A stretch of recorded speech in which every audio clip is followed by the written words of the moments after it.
And welcome back. Experts say that doing a mental health check on yourself can be a great way to catch stressors and to make small little changes and tweaks to have a more positive outlook on your life.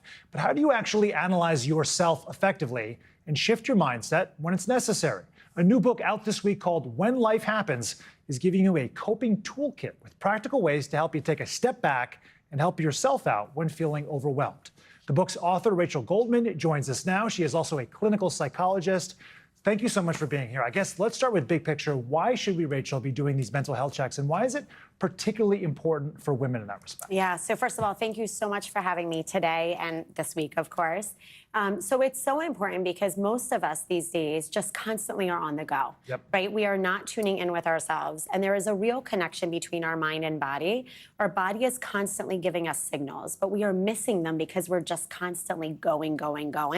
So that mental health check allows us to pause and really check in with ourselves and be like, what's really going on right now? Because we have so much happening in our lives that you never take a conscious moment to just stop for a second and try to assess. It's so true. So is that part of your coping toolkit? What is that? It is, absolutely. And I think we all need to have our own unique coping toolbox. And I talk about this in the book in terms of building your own unique one, because what works for me might not work for somebody else.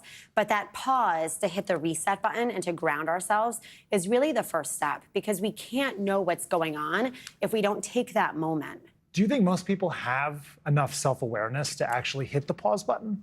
I don't think they do. Yeah. So what I recommend is actually throughout the day to just start kind of setting an alarm to create these moments for yourself. So like maybe once an hour, like an alarm go off, like take a moment to breathe or check in with yourself or do a body scan. And then once we gain that awareness, that's when then we can start making tweaks.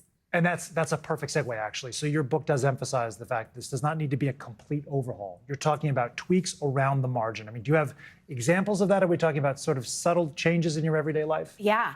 And when we think we have to overhaul everything or do some big, lofty change, it's actually too overwhelming that we never get it done. We just procrastinate and we don't know where to start. So the tweaks can be something as simple as drinking a little more water if that's what we need, or going to bed 10 minutes earlier if that's what we need, or examining our thoughts and learning ways to tweak those to work better for us. We live in a day and age where everyone just goes to ChatGPT to look up and try to figure out what's going on here and to self-diagnose. So are there some dangers to that? Absolutely. Yeah. It's the same as Google Doctor and all of those other things. But, really, I think we're so quick to look for answers. And there's a reason for that. Our brain is actually wired for answers. It wants answers. It wants to solve problems. And if we can get that information really fast, it makes it easier and it calms us down.